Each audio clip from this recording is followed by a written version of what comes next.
ఒక్కసారి చూడండి, ఇక్కడ యూపీఎస్సీ ఇన్ఫినిటీ ప్రోగ్రామ్ అనేది మనం లాంచ్ చేయడం జరిగింది. అయితే దీంట్లో మీకు GS prelims plus mains, NCERT foundation, current affairs, CSAT, prelims test series and mains answer writing courses అన్నీ కూడా యూపీఎస్సీ ఇన్ఫినిటీలో భాగంగా వస్తాయి. బోత్ మీకు లైవ్ ప్లస్ రికార్డింగ్ క్లాసెస్ అనేవి ఉంటాయి. అయితే ఫీజు అనేది 60,000 రూపీస్కి మనం ఇవ్వడం జరుగుతుంది with easy EMI option 5,000 per month. అయితే కోర్స్ బ్యూటీనెస్ ఏంటి అంటే మీకు లైఫ్ టైం వ్యాలిడిటీ అనేది ఉంటుంది. సో దట్ టెస్ట్ సిరీస్ అనేవి రెగ్యులర్గా రాయగలరు, ఆన్సర్ రైటింగ్ కూడా రాయగలరు, కరెంట్ అఫైర్స్ కూడా మీకు అవైలబుల్గా ఉంటుంది. అండ్ ఈ ప్రోగ్రామ్ గురించి మీకు ఏ డౌట్ ఉన్నా సరే, ఒకవేళ డెమో సెషన్స్ కూడా చూడాలి అనుకున్నా you can simply call to this number 7893899553. First thing first, అయితే ది టర్మ్ కాన్స్టిట్యూషన్ మనం కంటిన్యూస్గా యూజ్ చేస్తూనే ఉంటున్నాం కదా. అయితే ఈ కాన్స్టిట్యూషన్ అన్న టర్మ్ ఎక్కడి నుంచి వచ్చింది, దాని మీనింగ్ ఏంటో ఒక్కసారి చూడమ్మా. ఈ కాన్స్టిట్యూషన్ అన్న టర్మ్ అనేది మనకి Latin word that is the constituere. Clear? Constituere అన్న లాటిన్ టర్మ్ నుంచి వచ్చిందనమాట. అయితే లాటిన్లో దీని మీనింగ్ ఏంటి? కాన్స్టిట్యూరే అంటే nothing but to establish. Clear? To establish అని మీనింగ్. అండ్ ఇది మాత్రమే కాదు, it also speaks about to set up. రెండింటికి మీనింగ్ ఒకటే కదమ్మా. To establish or to set up అంటే కాన్స్టిట్యూరే అని అంటామన్నమాట. అయితే ఈరోజు ఇన్ జనరల్గా ఇన్ కామన్ సెన్స్లో కాన్స్టిట్యూషన్ అంటే ఏమంటాము? This is nothing but a set of principles అని అంటాము. అవునా? These are the set of principles. ఏ విధంగా ఒక స్టేట్ వెళ్ళాలి, క్లియర్, అండ్ ఎటువంటి రూల్స్ ఫాలో అవుతుంది అనేది చెప్పేది కాన్స్టిట్యూషన్ అని అంటాం. It is a set of principles అని అంటాం. గవర్నమెంట్ ఆర్గనైజేషన్ కానీ, గవర్నమెంట్ రోల్ కానీ, గవర్నమెంట్ రూల్స్ అంటే నథింగ్ బట్ ప్రజలతో ఏ విధమైన రిలేషన్స్ అనేది మెయింటైన్ చేస్తుంది అండ్ ప్రజల యొక్క రైట్స్ అండ్ డ్యూటీస్ గురించి ఈ కాన్స్టిట్యూషన్ చెప్తుంది. Clear? Here when I say about constitution అంటే గ్లోబల్ వైడ్లో జరిగేది ఇదే. ఇక్కడ కాన్స్టిట్యూషన్ అంటే కేవలం ఇండియన్ కాన్స్టిట్యూషన్ అనే కాదు. ఎక్కడ మీరు తీసుకున్నా, అమెరికన్ కాన్స్టిట్యూషన్ తీసుకున్నా, జపనీస్ కాన్స్టిట్యూషన్ తీసుకున్నా, ఫ్రెంచ్ కాన్స్టిట్యూషన్ తీసుకున్నా, దాని యొక్క బేసిక్ ఎసెన్స్ అనేది ఇదే ఉంటుందన్నమాట. ఏమై ఉంటుంది? These are the set of principles. Government యొక్క role, government organisational system, government relations with the people and people rights, వాళ్ళ యొక్క డ్యూటీస్, ఇట్లా ప్రతిదీ కూడా డిస్క్రైబ్ చేసేదే కాన్స్టిట్యూషన్ అని అంటామన్నమాట. రైట్? అయితే ఈ కాన్స్టిట్యూషన్ని డిఫరెంట్ పొలిటికల్ సైంటిస్టులు కానీ వేరే వేరే కంట్రీస్లో కానీ చాలా విధాలుగా పిలవడం అనేది జరుగుతుంది. బట్ వాటి యొక్క మీనింగ్ ఎసెన్స్ అనేది కంప్లీట్గా ఒకటే అనమాట. సో ఒక్కసారి చూడమ్మా, కాన్స్టిట్యూషన్ని కొంతమంది the fundamental law of the land అని అంటారనమాట. Fundamental law of the land. అయితే ఈ డెఫినేషన్స్తో సహా ఎందుకు నేను చెప్తున్నానంటే, మీరు ప్రీవియస్ యూపీఎస్సీ క్వశ్చన్స్ అనేవి చూసుకున్నట్లయితే పాలిటీ నుంచి కొంతవరకు డెఫినేషన్స్ అనేవి అడగడం జరుగుతుంది. బేసిక్ డెఫినేషన్సే. కాన్స్టిట్యూషన్ అంటే ఏంటి, స్టేట్ అంటే ఏంటి, ఇట్లా వెరీ ఫండమెంటల్ క్వశ్చన్స్ అనేవి అడుగుతున్నారు. అయితే ఆ క్వశ్చన్స్ని ట్యాకిల్ చేయడం అంత ఈజీ కాదు. పూర్తిగా కాన్సెప్చువల్ క్లారిటీ ఉన్నప్పుడే యూపీఎస్సీ ఇచ్చిన ఆప్షన్స్ని ఎలిమినేట్ చేసి మనం పెట్టగలం. ఎందుకంటే నియర్ మీనింగ్తో వాడు డెఫినేషన్స్ అనేవి క్రాఫ్ట్ చేసి ఇస్తున్నారు. సో అందుకనే కాన్సెప్ట్ అంతా కూడా క్లియర్గా క్లారిటీగా వినండి అమ్మా. క్లియర్? ఈ కాన్స్టిట్యూషన్ని కొంతమంది ఏమని పిలుస్తారు? They call it as the fundamental law of the land. Clear? ఆ ల్యాండ్లో ఫండమెంటల్ లా అంటే వెరీ బేసిక్ లా అని అంటారనమాట. అండ్ ఇది మాత్రమే కాదు, కాన్స్టిట్యూషన్ని చాలామంది ఏమని పిలుస్తారు? The supreme law of the state. స్టేట్లో ఇదే సుప్రీం, దీనికి మించిన లాస్ అనేవి ఉండవు. ఏవైనా సరే దీని నుంచే రావాలి, దీని యొక్క ఆస్పిరేషన్స్ తీసుకొనే రావాలి అన్నట్లుగా చెప్తారనమాట. This is the supreme law of the state అని అంటారనమాట. కొంతమంది ఏమని చెప్తారంటే this is the basic law of the country. ఆ కంట్రీ కానీ స్టేట్ కానీ అది ఒక బేసిక్ లా అన్నమాట. రైట్? సో ఇది ఒక వెరీ ఫౌండేషనల్ అన్న మీనింగ్తో చెప్తారనమాట. అండ్ నెక్స్ట్ కొంతమంది ఏమని చెప్తారు? ఈ కాన్స్టిట్యూషన్ అనేది it is the instrument of the government.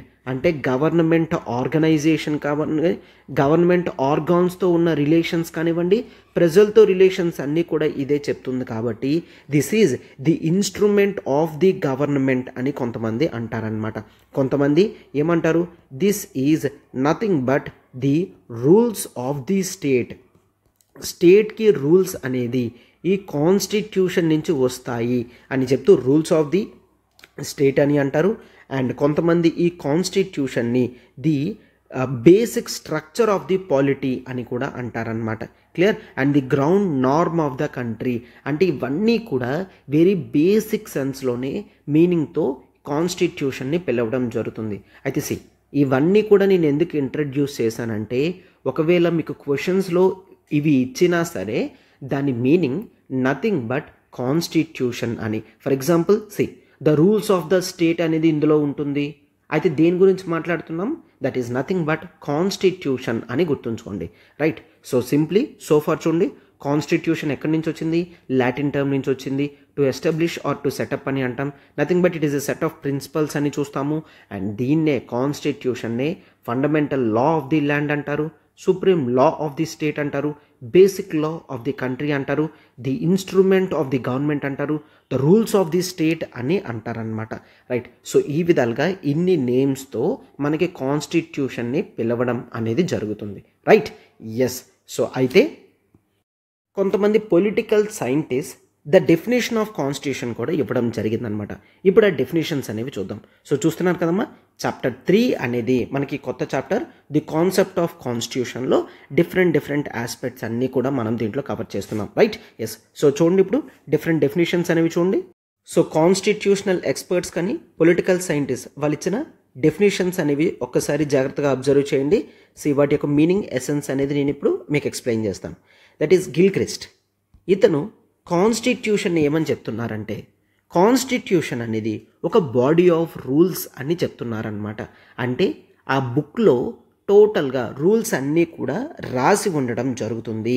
అయితే ఆర్గనైజేషన్ ఆఫ్ ది గవర్నమెంట్ గురించి మాట్లాడతారంట, అండ్ డిస్ట్రిబ్యూషన్ ఆఫ్ పవర్స్ గురించి మాట్లాడతారు, అండ్ ఇంకా ఏ విధంగా పవర్స్ని ఎక్సర్సైజ్ చెయ్యాలో ఇట్లా ప్రతిదీ కూడా ఆ బుక్లో రాసి ఉంటుంది అని చెప్తున్నారు. ఇతను ఏమని చెప్తున్నారు? Completely it is the body of rules అని, ఆర్గనైజేషన్ ఆఫ్ ది గవర్నమెంట్ని ఇదే చెప్తుంది అని. Clear? And various organs of the government ఏముంటాయి, వాటి పవర్స్ ఏముంటాయి, ఏ విధంగా ఆ పవర్స్ని ఈ ఆర్గాన్స్ యూజ్ చేస్తాయి, ఇట్లాగా రాసి ఉండే బుక్నే కాన్స్టిట్యూషన్ అని అంటాము అని గిల్క్రిస్ట్ గారు చెప్తున్నారనమాట. అర్థమైంది కదమ్మా? మీరు ఆ బుక్ చూసినా సరే, లక్ష్మీకాంత్ చూసినా క్లియర్గా డెఫినేషన్ అనేది ఉంటుంది, దాని మీనింగ్ అదేనమాట. Right? Yes. And there is other person, his name is the Gettell. Clear? So ఇతను ఏమని చెప్తున్నారు, గెటెల్ ఏమని చెప్తున్నారంటే, కాన్స్టిట్యూషన్ అంటే nothing but these are the fundamental principles అని చెప్తున్నారు. కాన్స్టిట్యూషన్లో ఫండమెంటల్ ప్రిన్సిపల్స్ అనేవి ఉంటాయి. స్టేట్ యొక్క ఫార్మ్ ఏంటి, స్టేట్ యొక్క ఫార్మ్ అంటే ఏంటి? నథింగ్ బట్ ఆ స్టేట్ అనేది రిపబ్లిక్ స్టేటా, రిపబ్లిక్ కాదా, ప్రెసిడెన్షియల్ ఫార్మ్ ఆఫ్ గవర్నమెంటా or the prime ministerial form of గవర్నమెంటా, ఇట్లా ప్రతిదీ కూడా ఏదైతే చెప్తారో దాన్ని ఫార్మ్ ఆఫ్ ది స్టేట్ అంటే డెమోక్రటికా ఆర్ కింగ్లియా, ఇట్లాగా కాన్స్టిట్యూషనల్ మొనార్కా, ఏ విధంగా రూల్స్ అనేవి ఉన్నాయి, ఏ విధంగా అసలు స్టేట్ ఉంది అనేది కూడా కాన్స్టిట్యూషనే చెప్తుంది అని చెప్తున్నారు. So form of the state అనేది చెప్తారు. క్లియర్? అండ్ ఇక్కడ స్టేట్ ఏ విధంగా ఆర్గనైజ్ చేయడం జరిగింది, స్టేట్ యొక్క సావరిన్ పవర్స్ ఎంతవరకు ఉన్నాయి, క్లియర్, ఏ విధంగా ఆ సావరిన్ పవర్స్ని డిస్ట్రిబ్యూషన్ చేశారు, ఇట్లా scope, exercise of the government functions కానీ ఇట్లా ప్రతిదీ కూడా ఈ ఫండమెంటల్ ప్రిన్సిపల్స్లో రాసి ఉంటుంది. ఇవన్నీ కూడా కలిపి ఉన్న బుక్నే కాన్స్టిట్యూషన్ అని అంటాము అని గెటెల్ చెప్తున్నారనమాట. క్లియర్? సో గిల్క్రిస్ట్ ఇచ్చిన డెఫినేషన్లో అక్కడ గవర్నమెంట్ రూల్స్ ఏంటి, రోల్స్ ఏంటి, బిహేవియర్స్ ఏంటి, ఆర్గనైజేషన్ ఏంటి అట్లా చెప్తున్నారు. గెటెల్ ఇచ్చిన డెఫినేషన్లో మాత్రం ఇతను ఏమని చెప్తున్నారు, clearly the form of the state ఎక్కడైతే చెప్పడం జరుగుతుందో ఆ బుక్నే కాన్స్టిట్యూషన్ అని అంటాము. ఫార్మ్ ఆఫ్ ద స్టేట్ అంటే తన యొక్క సావరిన్ పవర్స్ కానీ ఆర్ ఏ విధంగా రూల్స్ అనేవి జరుగుతున్నాయి, స్కోప్ ఏంటి, ఆర్గాన్స్ ఏంటి, ఇట్లా ప్రతిదీ కూడా పవర్ని పూర్తిగా ఎవరు ఎక్సర్సైజ్ చేస్తున్నారు, అథారిటీ ఎవరి చేతుల్లో ఉంది, ఇట్లా ప్రతిదీ కూడా చూసేదాన్ని కాన్స్టిట్యూషన్ అని అంటాము అని గెటిల్ చెప్తున్నారనమాట. Right, yes. And there is another person who is very important, that is Wheare, KC Wheare. Clear, KC Wheare. Right. అయితే ఈ కేసీ వియర్ గారు ఏమని చెప్తున్నారు, ఈ కాన్స్టిట్యూషన్ అనేది nothing but it is the whole system of the government. ఇది constitution అనేది whole system of the government గురించి ఎక్స్ప్లెయిన్ చేస్తుంది. క్లియర్. అండ్ అది ఫాలో అయ్యే రూల్స్ గురించి ఎక్స్ప్లెయిన్ చేస్తుంది. దాన్నే కాన్స్టిట్యూషన్ అని అంటాము అని సింపుల్గా చెప్పడం జరిగింది. కేసీ వియర్ గారు ఏమని చెప్తున్నారు, ఈ బుక్లో ద హోల్ గవర్నమెంట్ సిస్టమ్ గురించి రాసుంటుంది, అది ఫాలో అయ్యే ప్రిన్సిపల్స్ గురించి, రూల్స్ గురించి రాసుంటుంది అంతే అని అన్నట్టుగా కేసీ వియర్ గారు చెప్తున్నారనమాట. Right. And there is other definition also given by వాడే అండ్ ఫిలిప్స్. క్లియర్, వాడే అండ్ ఫిలిప్స్. సో వీళ్ళు డెఫినేషన్ ఏమని ఇవ్వడం జరిగింది, కాన్స్టిట్యూషన్ అనేది నథింగ్ బట్ ఇదొక డాక్యుమెంట్. క్లియర్. సో దీనికి ఒక లీగల్ శాంక్టిటీ అనేది ఉంది. లీగల్ శాంక్టిటీ అంటే నథింగ్ బట్ దీనికి ఒక చట్టరీత్యా ఒక ధర్మం అనేది ఉంది అండ్ ఇది చెల్లుబాటు అవుతుంది అని కూడా చెప్తున్నారనమాట. లీగల్ శాంక్టిటీ అనేది ఉంది. సో దీంట్లో ఏముంటాయి, the principal functions of the organ of government అంటే నథింగ్ బట్ గవర్నమెంట్ యొక్క ఆర్గాన్స్ ఏమున్నాయి, వాటి యొక్క ప్రిన్సిపల్ ఫంక్షన్స్ ఏమున్నాయి, ఇట్లాగా ఈ principles of the organs of the state గురించి చెప్పేదాన్నే కాన్స్టిట్యూషన్ అని అంటాము అని అంటున్నారనమాట. క్లియర్. సో ఇక్కడ మీరు చూసినట్లయితే డిఫరెంట్ ఎక్స్పర్ట్స్ వాళ్ళ యొక్క ఒపీనియన్లో అసలు కాన్స్టిట్యూషన్ అంటే ఏంటో చూసి అర్థం చేసుకున్న దాన్ని డెఫినిషన్స్ రూపంలో పెట్టడం అనేది జరిగిందనమాట. క్లియర్. లీగల్ శాంక్టిటీ అని చెప్తున్నారు కొంతమంది whole system of the government గురించి ఉంటుంది అని చెప్తున్నారు.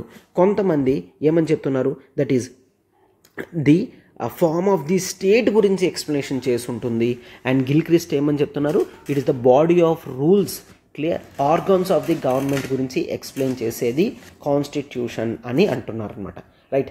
అయితే డిఫరెంట్ మీనింగ్స్ ఇచ్చినా సరే కాన్స్టిట్యూషన్లో నిజంగా ఏముంటుంది అనేదాన్ని వీళ్ళందరూ కూడా బ్రాడ్ పర్స్పెక్టివ్స్లో ఎక్స్ప్లెయిన్ చేయడం అనేది జరిగింది. సో చూసారు కదమ్మా the definitions of the constitution అంటే ఏంటో మీకు అర్థమైంది కదా. రైట్. ఈవెన్ ఎగ్జామ్స్లో వచ్చినా సరే మీరు క్లియర్గా వీటి నుంచి ఆన్సర్ అనేది చేయగలరు. ఆ ఫార్మ్ ఆఫ్ డెఫినేషన్స్ అనేవి గుర్తుంచుకోండి. Right. Yes. And now we shall see about the functions of the constitution అనేది చూడండి ఒక్కసారి.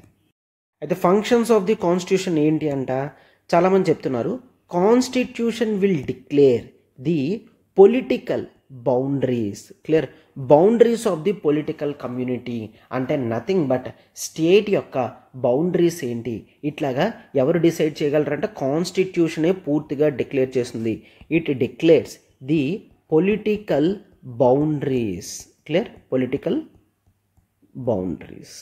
పొలిటికల్ బౌండరీస్ అనేదాన్ని కాన్స్టిట్యూషనే చెప్తుంది. And it can define the nature of అథారిటీని కూడా ఇదే డిస్కస్ చేస్తుంది. అథారిటీ అనేది ప్రజల్లో ఉంటే డెమోక్రసీ అవుతుంది, అథారిటీ అనేది ఒక ఫ్యామిలీలో ఉంటే అది కింగ్డమ్ అవుతుంది. అవునా. సో ఈ విధంగా ఒక స్టేట్లో ఎటువంటి పొలిటికల్ కమ్యూనిటీ ఉందో చెప్పేదాన్నే కాన్స్టిట్యూషన్ అంటే ఇది ఒక ఫంక్షన్ ఆఫ్ ది కాన్స్టిట్యూషన్ అనమాట. Right. So the nature of the authority గురించి కూడా ఇక్కడ మనం చూస్తాము. And it can express the identity. Clear.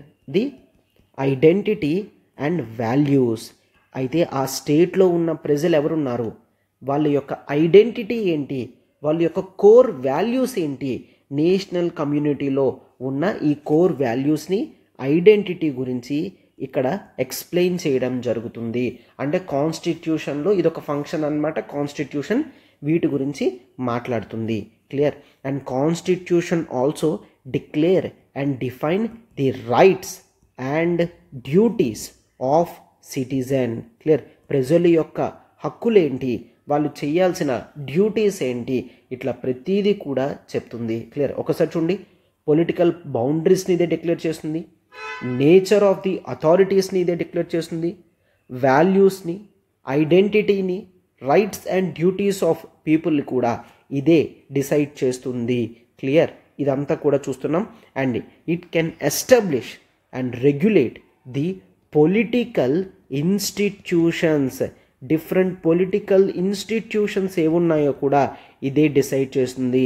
అంటే పోలీస్ సిస్టమ్ ఎట్లా ఉండాలి, ఉంటే ఏ విధంగా ఎటువంటి రోల్ అనేది ఉంటుంది, ఇట్లా డిఫరెంట్ పొలిటికల్ సిస్టమ్స్ని కూడా, పొలిటికల్ ఇన్స్టిట్యూషన్స్ని కూడా, ఒక ఎలక్షన్ కమిషన్ కానీ, రైట్, ఒక కాగ్ బాడీ కానీ, ఇట్లా ప్రతిదీ ఇవన్నీ కూడా పొలిటికల్ ఇన్స్టిట్యూషన్సే కదా. ఇవి ఏ విధంగా ఉంటాయి అనేదాన్ని కూడా కాన్స్టిట్యూషనే చెప్తుంది. Constitution it can establish and regulate అని అంటాం. ఈ పొలిటికల్ ఇన్స్టిట్యూషన్స్ని ఎస్టాబ్లిష్ చేయడం మాత్రమే కాదు, ఈవెన్ వాటి యొక్క రెగ్యులేషన్ కూడా కాన్స్టిట్యూషనే చేస్తుంది అని చూస్తాం. అండ్ నెక్స్ట్ ఇది మాత్రమే కాదు, it can divide or share the power between different layers of government అని చూస్తాం. డిఫరెంట్ లేయర్స్ ఆఫ్ గవర్నమెంట్ అంటే నథింగ్ బట్ ఏ విధంగా centre, state or local level ఎటువంటి రిలేషన్స్ అనేవి ఉంటున్నాయి, పవర్స్ అనేవి ఏ విధంగా డిస్ట్రిబ్యూషన్ అయ్యాయి, ఇట్లా ప్రతిదీ కూడా కాన్స్టిట్యూషన్లో డిఫైన్ చేసి ఉండడం జరుగుతుంది. సో అందుకనే ఫంక్షన్స్ ఆఫ్ ది కాన్స్టిట్యూషన్లో మనం ఇవన్నీ కూడా చూస్తామన్నమాట. And it can declare the official religious identity of the state. అయితే స్టేట్ అనేది ఒక రిలీజియస్ ఐడెంటిటీ ఉందా? ఫర్ ఎగ్జాంపుల్ పాకిస్తాన్ స్టేట్ అనేది చూసుకుంటే ఎస్, ఇస్లాం అనేది religious identity of the state అని చెప్తారు. అయితే ఇండియా చూసుకుంటే నో, ఇండియా అనేది ఒక సెక్యులర్ స్టేట్. ఇండియాలో హిందూస్ మెజారిటీగా ఉండొచ్చు, బట్ ఇండియన్ స్టేట్ యొక్క అఫీషియల్ రిలీజియన్ అనేది ఏ విధంగా కూడా లేదు. సో రిలీజియస్ ఐడెంటిటీ అనేది ఒక స్టేట్ ఎట్లా మెయింటైన్ చేస్తుందో కూడా కాన్స్టిట్యూషన్లోనే చెప్పడం అనేది జరుగుతుంది. Clear? And sacred, secular authorities ఏంటి, ఇట్లా ప్రతిదీ కూడా చెప్తారనమాట. అంటే నథింగ్ బట్ ఒకవేళ ఒక స్టేట్ అనేది, ఫర్ ఎగ్జాంపుల్ ఇప్పుడు పాకిస్తాన్ అనేది చూసుకుంటే థియోక్రటిక్ స్టేట్ అని అంటాం. ఏమంటాం? థియోక్రటిక్ అంటే నథింగ్ బట్ రిలీజియన్కి ఇంపార్టెన్స్ అనేది ఇవ్వడం జరుగుతుంది. అదే ఇండియన్ స్టేట్ అనేది చూసుకుంటే సెక్యులర్ స్టేట్ అనమాట. అంటే ఏ రిలీజియన్కి హై ఇంపార్టెన్స్ ఉండదు, బట్ అలా అని రిలీజియన్కి ఇంపార్టెన్స్ ఇవ్వరంటే నో, ప్రతి రిలీజియన్ని కూడా సమానంగానే చూస్తాం, ప్రతి రిలీజియన్ని కూడా గొప్పగానే చూస్తాము. సో అటువంటి secularism Indian form of secularism అనమాట. దాన్ని మనం ఇక్కడ చెప్తున్నాం. సో రిలీజియస్ ఐడెంటిటీ అనేది సేక్రెడ్గా ఉంటుందా, సెక్యులర్గా ఉంటుందా అనేది కూడా కాన్స్టిట్యూషనే చెప్తుంది. క్లియర్? రైట్. అండ్ ఇది మాత్రమే కాదు, it can commit the states the social, the economic and the development goals. కాన్స్టిట్యూషన్స్లో జనరల్గా the social, economic and development goals గురించి కూడా రాసి ఉంటుంది అని చెప్తున్నారు. So all these are the functions అని చెప్తున్నారనమాట.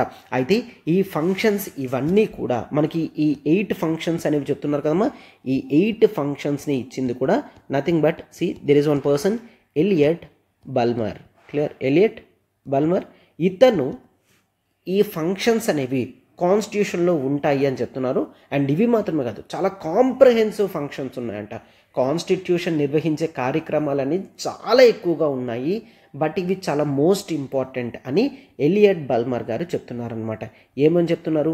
పొలిటికల్ బౌండరీ ఇదే డిసైడ్ చేస్తుంది, నేచర్ ఆఫ్ అథారిటీ ఇదే డిసైడ్ చేస్తుంది. సో కంట్రీలో ఉన్న ఐడెంటిటీ కానీ, వాల్యూస్ కానీ, రైట్స్ కానీ, డ్యూటీస్ కానీ, పొలిటికల్ ఇన్స్టిట్యూషన్స్ని ఇదే కంట్రోల్ చేస్తుంది. అండ్ డిఫరెంట్ లేయర్స్ ఆఫ్ గవర్నమెంట్ని ఇదే చెప్తుంది. అండ్ రిలీజియస్ ఐడెంటిటీ ఉందా లేదా, ఉంటే ఎలా ఉంటుంది, లేకపోతే ఎలా ఉంటుంది, ప్రతిదీ కూడా కాన్స్టిట్యూషన్లో ఉంటుంది. అండ్ అట్ లాస్ట్కి ప్రజలకు కావాల్సిన గోల్స్, సోషల్ గోల్స్ ఏంటి, ఎకనామిక్ గోల్స్ ఏంటి, డెవలప్మెంట్ గోల్స్ ఏంటి, ఇట్లా ప్రతిదీ కూడా చెప్తున్నారనమాట. రైట్? ఎస్. అయితే కాన్స్టిట్యూషన్ అంటే ఏంటో చూసారు, డెఫినేషన్ ఆఫ్ కాన్స్టిట్యూషన్ చూసాము, ఫంక్షన్స్ ఆఫ్ కాన్స్టిట్యూషన్ అనేది చూసాం. అయితే ఒక కాన్స్టిట్యూషన్ అనేది గుడ్ కాన్స్టిట్యూషనా, ఆర్ ఏ విధంగా ఏ క్వాలిటీస్ ఉంటే ఒక కాన్స్టిట్యూషన్ అనేది గుడ్ కాన్స్టిట్యూషన్ అవుతుంది అనే దాని గురించి మాట్లాడదాము. అయితే now we shall speak about the qualities. Clear? Qualities of the good constitution అనేది చూడండి. So qualities of the good constitution అనేది చూడండి. అంటే గుడ్ కాన్స్టిట్యూషన్లో ఈ క్వాలిటీస్ అన్నీ కూడా ఉండాలి అని చెప్తున్నారు. ఏంటి? First one, the brevity. Brevity అంటే నథింగ్ బట్ ప్రిసైజ్డ్గా, అంటే ఎంత కావాలో అంత ఉండాలి. అన్వాంటెడ్ ప్రొవిజన్స్ అనేవి ఉండకూడదు. క్లియర్? ఎందుకంటే అన్నీ రాసి పెట్టేస్తే కాన్స్టిట్యూషన్ చాలా లెందీ కాన్స్టిట్యూషన్ అవుతుంది. సో కన్ఫ్యూషన్స్ కానీ, అర్థం కాకపోవడం కానీ, చిరాకు కానీ అట్లా వస్తుంది. సో అందుకని ఒక గుడ్ కాన్స్టిట్యూషన్ ఎలా ఉండాలి అంటే it should be very precise. ఏదైతే కావాలో అది మాత్రమే క్యారీ అవ్వాలి. అన్నెసెసరీ ఉండకూడదు. అంటే ప్రిసైజ్ అంటాం, nothing but the brevity. So ఒక గుడ్ కాన్స్టిట్యూషన్ యొక్క క్వాలిటీ ఏంటి అంటే బ్రెవిటీ అని అంటామన్నమాట. రైట్? అండ్ నెక్స్ట్ మరొక క్వాలిటీ ఏంటి అంటే that is clarity. Constitutional provisions ఏవైతే ఉన్నాయో ఇవి చాలా క్లియర్ టర్మ్స్లో రాసి ఉండాలి. కాంప్లికేటెడ్ లాంగ్వేజ్ ఉండకూడదు. అండర్స్టాండింగ్స్లో డిఫరెన్సెస్ ఉండకూడదు. క్లారిటీ అనేది పూర్తిగా మెయింటైన్ చేయాలి. అప్పుడే అది ఒక గుడ్ కాన్స్టిట్యూషన్ అవుతుంది అని చెప్తున్నారు. అండ్ నెక్స్ట్ కాన్స్టిట్యూషన్లో ఎటువంటి సందేహాలు, అంబిగ్విటీస్ అనేవి ఉండకూడదు. అలా ఉండకూడదు అంటే ఇట్ షుడ్ బి వెరీ డెఫినైట్నైస్ అని అంటున్నారనమాట. క్లియర్? అంటే నథింగ్ బట్ కాన్స్టిట్యూషన్ ఇది, దీనికి ఎటువంటి సందేహాలు అవసరం లేదు. అంబిగ్విటీస్ అంటే డిఫరెంట్ ఒపీనియన్స్, కన్ఫ్యూషన్స్ ఏది కూడా అవసరం లేదు అన్నట్లుగా తయారు చేస్తే దాన్ని డెఫినైట్నెస్ అని అంటాం. అంటే ఒక గుడ్ కాన్స్టిట్యూషన్ అనేది డిఫైన్డ్గా ప్రిన్సిపల్స్ని ఎక్స్ప్లెయిన్ చేసి ఉండాలి అని చెప్తున్నారు. అండ్ నెక్స్ట్ ఒక కాన్స్టిట్యూషన్ అనేది కాంప్రహెన్సివ్గా ఉండాలి. చూడండి, కాంప్రహెన్సివ్నెస్ ఆఫ్ ది కాన్స్టిట్యూషన్కి బ్రెవిటీకి కన్ఫ్యూజ్ అవ్వకండి. కాంప్రహెన్సివ్నెస్ ఉంది అంటే ప్రిసైజ్గా ఉండదు అని కాదు. నో, మొత్తం అన్ని ఆస్పెక్ట్స్ని కవర్ చేయాలి. ఎంతవరకు కవర్ చేయాలో అంతవరకు కవర్ చేసి ఆపాలి అని మీనింగ్. బ్రెవిటీగా, ప్రిసైజ్డ్గా ఉంచాలని కొన్ని ఎగరేసేస్తే అవ్వదు. నో, ప్రతి కాన్సెప్ట్ని కూడా టచ్ చేస్తూ స్టేట్లో కావాల్సిన ప్రతి ఇష్యూని కూడా క్లియర్గా మనం అడ్రస్ చేసే విధంగా కాన్స్టిట్యూషన్ అనేది ఉండాలి. సో అందుకనే కాంప్రహెన్సివ్నెస్ కూడా one of the good qualities for the good constitution. ఒక గుడ్ కాన్స్టిట్యూషన్ ఉండాలి అంటే ఈ కాంప్రహెన్సివ్నెస్ అనేది ఉండాలి. రైట్స్ కానీ, డ్యూటీస్ కానీ, సిటిజన్ కానీ, స్టేట్ యొక్క రెస్పాన్సిబిలిటీస్ కానీ ప్రతిదీ కూడా ఉండాలి. సో అప్పుడే కాంట్రవర్సీస్ కానీ, లిటిగేషన్స్ కానీ ఛాన్స్ లేకుండా కంప్లీట్ క్లియర్ ఫార్మేట్ అనేది ఉంటుంది ఎప్పుడైతే మనకు కాంప్రహెన్సివ్గా ఉంటుందో. అండ్ నెక్స్ట్ సూటబిలిటీ అంటే ఏంటి? నథింగ్ బట్ ఏ ప్రజల యొక్క ఆస్పిరేషన్స్కి, అవసరాలకి తగ్గట్టుగా కాన్స్టిట్యూషన్ అనేది ఉండాలి. కాన్స్టిట్యూషన్ అనేది ప్రజలకి మరింత బలం చేకూర్చే విధంగా, వాళ్ళ ఆశయాలకు అనుగుణంగా ఉండాలి కాన్స్టిట్యూషన్ అనేది అని చూస్తామన్నమాట. క్లియర్? ద సూటబిలిటీ, ప్రజల యొక్క అవసరాలను తీర్చే విధంగా, మనకి ఆస్పిరేషన్స్ని క్యారీ చేసే విధంగా కాన్స్టిట్యూషన్ అనేది ఉండాలి. సో ఆ కంట్రీ ఆర్ స్టేట్ యొక్క హిస్టారికల్ రిలేషన్స్ గురించి పూర్తిగా అర్థం చేసుకోవాలి. సోషియో కల్చరల్ గురించి అర్థం చేసుకోవాలి. పొలిటికల్, ఎకనామికల్ కండిషన్స్ గురించి అర్థం చేసుకోవాలి. అంతే తప్ప వన్ సైజ్ ఫిట్స్ ఆల్ అంటే అమెరికాలో ఏ విధమైన కాన్స్టిట్యూషన్ ఉందో దాన్నే ఇండియాలో పెడతాము ఆర్ శ్రీలంకలో పెడతామంటే అవ్వదు. ఎక్కడ సందర్భాలు, సమయాలు, అవసరాలు, వాళ్ళ యొక్క హిస్టారికల్ థింగ్స్ బట్టి చేంజ్ అవుతుంది అని మీనింగ్ అనమాట. అంటే ఒక కాన్స్టిట్యూషన్, గుడ్ కాన్స్టిట్యూషన్ ఎప్పుడవుతుందంటే ఆ ప్రజల యొక్క అవసరాలకి తగ్గట్టుగా ఇది చేంజ్ అయితే, సూటబుల్గా ఉంటే అప్పుడు దాన్ని ఒక గుడ్ కాన్స్టిట్యూషన్ అని అంటాము. అండ్ ఇది మాత్రమే చూడమా, one of the qualities that is stability of the state. Clear? అంటే constitution would provide the political stability. ఎటువంటి కన్ఫ్యూషన్స్ కానీ, డౌట్స్ కానీ ఉండకూడదు. కంప్లీట్గా క్లియర్గా, క్లారిటీగా ఉండాలి. అప్పుడే పొలిటికల్ స్టెబిలిటీ అనేది ఉంటుందన్నమాట. అండ్ ప్రజల యొక్క నమ్మకాన్ని గెలుచుకోగలుగుతుంది. అండ్ ప్రజలు కూడా కాన్స్టిట్యూషన్ని చూసే రెస్పెక్ట్ అనేది ఇస్తారు. సో ఈ విధంగా స్టెబిలిటీ కూడా చాలా ఇంపార్టెంట్ అని చూస్తాము. And one of the last qualities that is nothing but the adaptability. అంటే ఒక కాన్స్టిట్యూషన్ ఉంది అంటే అట్లా స్టాటిక్గా ఎప్పటికీ 100 సంవత్సరాలకి 1000 సంవత్సరాలకు కూడా అలాగే ఉండిపోవడం కాదు. నో, సమయానికి తగ్గట్టుగా చేంజ్ అవుతూ ఉండాలి. సొసైటీలో సోషల్ చేంజెస్ ఏవైతే వస్తున్నాయో వాటన్నిటినీ ఇది క్యారీ చేస్తుందా లేదా చూడాలి. సో అందుకని కాన్స్టిట్యూషన్ అనేది డైనమిక్గా ఉండాలి. For example if you take Indian కాన్స్టిట్యూషన్ని ఒక లివింగ్ డాక్యుమెంట్ అని అంటాము. ఏమంటాం? ఇండియన్ కాన్స్టిట్యూషన్ని ఒక లివింగ్ డాక్యుమెంట్ అంటాం. నథింగ్ బట్ ఎప్పుడు కావాలంటే అవసరానికి తగ్గట్టుగా, సొసైటీ నీడ్స్కి తగ్గట్టుగా దాన్ని అమెండ్మెంట్ చేస్తున్నాం. అవునా? సో అట్లాంటి కాన్స్టిట్యూషన్నే గుడ్ కాన్స్టిట్యూషన్ అని అంటాము. రైట్. అయితే ఇక్కడ ఈ క్వాలిటీస్ అన్నీ ఏవైతే నేను మెన్షన్ చేస్తున్నానో ఇవన్నీ కూడా ఒక కాన్స్టిట్యూషన్ని గుడ్ కాన్స్టిట్యూషన్ కింద చేస్తుందంట. సో ఒకటి చూడండి, బ్రెవిటీ అంటే ప్రిసైజ్డ్గా, ఎగ్జాక్ట్గా ఎంతైతే కావాలో అంతవరకు ఉండాలి. క్లారిటీ, క్లియర్ ఆఫ్ థాట్ అనేది ఉండాలి. డెఫినెట్నెస్, ఎటువంటి కన్ఫ్యూషన్స్, అంబిగ్విటీస్ అనేవి ఉండకూడదు. కాంప్రహెన్సివ్గా కవర్ అవ్వాలి. ప్రిసైజ్డ్గా ఉండాలి అంటే కాంప్రహెన్సివ్గా ఉండకూడదు అని కాదు, కాంప్రహెన్సివ్గా ఉండాలి. And it should suitable to the historical functions of the state. Clear. So ప్రజల యొక్క హిస్టారికల్ యాక్టివిటీస్ని కానీ స్టేట్ యొక్క హిస్టరీని చూసుకుంటూ కాన్స్టిట్యూషన్ అనేది డిజైన్ చేయాలి. అండ్ ఇది ఒక స్టెబిలిటీ అనేది ఎన్ష్యూర్ చేయాలి. కాన్స్టిట్యూషనల్ ప్రిన్సిపల్స్ అనేవి ఏ విధమైన కన్ఫ్యూషన్స్ కానీ అండ్ హార్మోని పెంచే విధంగా ఉండాలి తప్ప తగ్గించే విధంగా ఉండకూడదు. అప్పుడే అది స్టేబుల్గా ఉంటుంది. సో అందుకని స్టెబిలిటీ చూస్తాం. And next adaptation. క్లియర్. ప్రతి కాన్స్టిట్యూషన్ కూడా డైనమిక్ చేంజెస్ని తనలో అలవరుచుకునే విధంగా కాస్త అమెండింగ్ ప్రొసీజర్స్ అనేవి ఉండాలి. ఈ క్వాలిటీస్ అన్నీ కూడా ఏ కాన్స్టిట్యూషన్స్లో ఉంటాయో వాటిని గుడ్ కాన్స్టిట్యూషన్స్ అని అంటాము అని చెప్తున్నారనమాట. రైట్. ఎస్. సో మనం నెక్స్ట్ క్లాస్లో నెక్స్ట్ క్లాసిఫికేషన్స్ ఉంటుంది, దాన్ని మనం చూద్దాం. రైట్. సో మనం ఇప్పుడు the classification or the types of the constitution, అసలు వరల్డ్లో ఎటువంటి కాన్స్టిట్యూషన్స్ ఉన్నాయి, వాటి యొక్క క్యారెక్టరిస్టిక్స్ ఏంటి అనే దాన్ని బట్టి క్లాసిఫికేషన్ చేయడం అనేది జరిగిందనమాట. అంటే డిఫరెంట్ టైప్స్ ఆఫ్ కాన్స్టిట్యూషన్స్ ఏ విధంగా ఉన్నాయి, ఎలా ఉన్నాయి అనేది మనం ఇప్పుడు నీట్గా డీటెయిల్డ్గా చూద్దాం. రైట్. అయితే ఫస్ట్ క్రైటీరియా కింద we can take as the evolved versus enacted or evolved versus enacted or evolved versus. So evolved అంటే ఏంటి? ఇవాల్వ్డ్ అంటే నథింగ్ బట్ టైం బట్టి అట్లా ఇవాల్వ్ అవుతూ ఉన్న కాన్స్టిట్యూషన్స్ని ఇవాల్వ్డ్ కాన్స్టిట్యూషన్స్ అని అంటాము. అంటే ఇక్కడ ఇదొక స్లో ప్రొసీజర్ అన్నమాట. ఇదొక స్లో ప్రొసీజర్ అండ్ ఇక్కడ గ్రాడ్యువల్గా కాన్స్టిట్యూషన్స్ అనేవి బిల్డప్ అవుతాయి. ఇట్లా ఈ ఇవాల్యూషనరీ ప్రాసెస్లో వచ్చిన కాన్స్టిట్యూషన్స్ని మనం ఇవాల్వ్డ్ కాన్స్టిట్యూషన్స్ అని అంటాము. అంటే హిస్టారికల్గా ఉన్న కన్వెన్షన్స్, రూల్స్ కానీ ప్రాక్టీసెస్ కానీ ప్రిన్సిపల్స్ కానీ జుడిషియల్ డెసిషన్స్ బట్టి కాన్స్టిట్యూషన్ అనేది ఇవాల్వ్ అవుతుందన్నమాట. ఏంటమ్మా ఇంపార్టెంట్ ఇక్కడ? హిస్టారికల్గా వాళ్ళు ఫాలో అవుతున్న కన్వెన్షన్స్ని వాళ్ళు పట్టించుకుంటారు. అంటే వాళ్ళ యొక్క హిస్టారికల్ వర్డిక్ట్స్ కానీ రూల్స్ కానీ అన్నీ కూడా గుర్తుంచుకుంటారనమాట. And next they also follow the practices, historical ప్రాక్టీసెస్ని వాళ్ళు ఇంకా ఫాలో అవుతూ ఉంటారు. అండ్ ప్రిన్సిపల్స్ ఏవైతే ఉన్నాయో అవి ఫాలో అవుతూ ఉంటారు.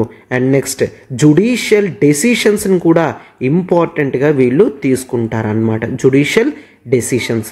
ఇట్లా వీటన్నిటితో పాటు కాన్స్టిట్యూషన్ అనేది తర్వాత ఇవాల్వ్ అవుతుంది. దాన్ని ఇవాల్వ్డ్ కాన్స్టిట్యూషన్ అని అంటామన్నమాట. అయితే ఈ ఇవాల్వ్డ్ కాన్స్టిట్యూషన్కి సార్ ఎగ్జాంపుల్ ఏదైనా చెప్తారా అంటే right. Yes. Example if you see here it is nothing but the United Kingdom constitution. అంటే బ్రిటన్ కాన్స్టిట్యూషన్ అనేది ఒక ఇవాల్వ్డ్ కాన్స్టిట్యూషన్ కింద మనం చూస్తాం. సార్ మరి ఇనాక్టెడ్ కాన్స్టిట్యూషన్ అంటే ఏంటి? ఇక్కడ ఇనాక్టెడ్ కాన్స్టిట్యూషన్ అంటే నథింగ్ బట్ ఇదొక డెలిబరేట్ ఇంటెన్షనల్గా అంటే మనం కాన్స్టిట్యూయెంట్ అసెంబ్లీ అనేది ఫామ్ చేస్తున్నాము. దేని గురించి? కాన్స్టిట్యూషన్ తయారు చేయడానికి గురించే కాన్స్టిట్యూయెంట్ అసెంబ్లీ అనేది ఫామ్ చేస్తే అదొక డెలిబరేట్, అదొక ఇంటెన్షనల్ యాక్షన్. ఈ విధంగా ఒక కాన్స్టిట్యూషన్ అనేది తయారు చేసినట్లయితే అప్పుడు దాన్ని ఇనాక్టెడ్ కాన్స్టిట్యూషన్ అని అంటామన్నమాట. అయితే ఇది క్లియర్గా డాక్యుమెంట్స్లో, బుక్స్లో సిరీస్ ఆఫ్ వాల్యూమ్స్లో అన్నీ కూడా రాసి ఉంచడం జరుగుతుంది. సో దాన్ని మనం ఇనాక్టెడ్ కాన్స్టిట్యూషన్ అని అంటామన్నమాట. అయితే సార్ దీనికి ఎగ్జాంపుల్ కింద ఇండియన్ కాన్స్టిట్యూషన్ని తీసుకోవచ్చా? అఫ్కోర్స్ ఇండియన్ కాన్స్టిట్యూషన్ అనేది ఇనాక్టెడ్ కాన్స్టిట్యూషన్, అమెరికన్ కాన్స్టిట్యూషన్ అనేది ఇనాక్టెడ్ కాన్స్టిట్యూషన్. సో ఇట్లా ఈ కాన్స్టిట్యూషన్స్ అన్నీ కూడా డెలిబరేట్గా కాన్స్టిట్యూంట్ అసెంబ్లీ లాగా సిట్ అయి తర్వాత కాన్స్టిట్యూషన్ని తయారు చేసుకోవడం అనేది జరిగిందనమాట. రైట్, అర్థమైంది కదమ్మా? Evolved versus enacted or evolved and enacted constitution meanings అనేది ఇదన్నమాట. రైట్, ఇంకా క్లాసిఫికేషన్స్ అనేవి ఉన్నాయి, ఒకసారి చూడండి. This is the first classification, that is evolved versus enacted. And next చూడమ్మా, next written versus unwritten constitution. అంటే దీనికి మీకు మీనింగ్ దీంట్లోనే అర్థమైపోతుంది. రిటన్ కాన్స్టిట్యూషన్స్ అంటే ప్రావిజన్స్ అన్నీ కూడా ఒక డాక్యుమెంట్లో కానీ ఒక సిరీస్ ఆఫ్ డాక్యుమెంట్స్లో కానీ రాసి ఉంచినట్లయితే అప్పుడు దాన్ని మనం రిటన్ కాన్స్టిట్యూషన్స్ అని అంటాము. ఆర్ దీన్నే డాక్యుమెంటరీ కాన్స్టిట్యూషన్ అని కూడా అంటారు. క్లియర్, అదర్ నేమ్స్ కూడా చూడండి which are very helpful for us. Clear, documentary constitution అని అంటాము, ఆర్ దీన్ని కోడిఫైడ్ అని అంటాము. Codified constitution. Sir codified constitution అంటే ఏంటి? నథింగ్ బట్ కోడిఫైడ్ అంటే గుర్తుంచుకున్నామా, మీనింగ్ ఏంటి అంటే దాన్ని నిక్షిప్తం చేసి అంటే డాక్యుమెంట్స్ రూపంలో రాసి ఉంచితే దాన్ని కోడిఫైడ్ అని అంటాం. సో రిటన్ కాన్స్టిట్యూషన్లో అదే కదా జరుగుతుంది. కాన్స్టిట్యూషనల్ ప్రిన్సిపల్స్ ఏవైతే ఉన్నాయో వాటన్నిటినీ కూడా రాసి ఉంచడం జరుగుతుంది కాబట్టి కోడిఫైడ్ కాన్స్టిట్యూషన్ అంటాము, డాక్యుమెంటరీ కాన్స్టిట్యూషన్ అంటాము, ఆర్ రిటన్ కాన్స్టిట్యూషన్ అని అంటామన్నమాట. ఇక్కడ క్లియర్గా కాన్షియస్గా కాన్స్టిట్యూషన్ ప్రిన్సిపల్స్ అన్నిటినీ కూడా ఒక సిరీస్ ఆఫ్ డాక్యుమెంట్స్లో భద్రపరచడం అనేది జరుగుతుందన్నమాట.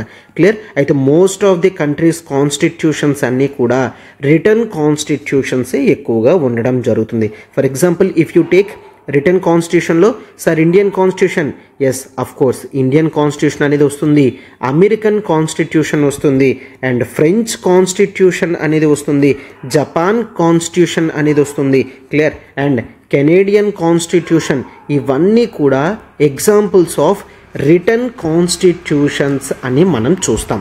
రైట్, అండ్ నెక్స్ట్ అన్రిటన్ కాన్స్టిట్యూషన్స్ అంటే ఏంటి? ఎగ్జాక్ట్ ఆపోజిట్ అనమాట. ఇక్కడ ఏ విధమైన రైటింగ్స్ అనేవి ఉండవు. క్లియర్, వాళ్ళు హిస్టారికల్గా ఉన్న ప్రాక్టీసెస్ని కంటిన్యూస్గా ఫాలో అవుతూ కింగ్స్ ఇచ్చిన ఆర్డర్స్ని ఆర్ ప్రెసిడెంట్ ఇచ్చిన ఆర్డర్స్ని కంటిన్యూస్గా ఫాలో అయితే వాటిని మనం అన్రిటన్ కాన్స్టిట్యూషన్ అని అంటామన్నమాట. సో వీటిని కూడా ఏ విధంగా రిటన్ని డాక్యుమెంటరీ అని అంటామో అన్రిటన్ని నాన్ డాక్యుమెంటరీ కాన్స్టిట్యూషన్స్ అని కూడా అంటారు. ఏమంటారు? నాన్ డాక్యుమెంటరీ కాన్స్టిట్యూషన్ అని అంటారు. ఆర్ రిటన్లో ఏ విధంగా కోడిఫైడ్ అని ఉందో ఇక్కడ అన్కోడిఫైడ్ కాన్స్టిట్యూషన్ అని కూడా అంటాము. అన్కోడిఫైడ్ కాన్స్టిట్యూషన్. క్లియర్, రైట్, వీటితో కూడా ఈ నేమ్ని పిలవడం అనేది జరుగుతుంది. అయితే ఎగ్జాంపుల్స్ అనేవి ఇక్కడ చాలా ఇంపార్టెంట్. అయితే మనకి క్లియర్గా తెలుసు.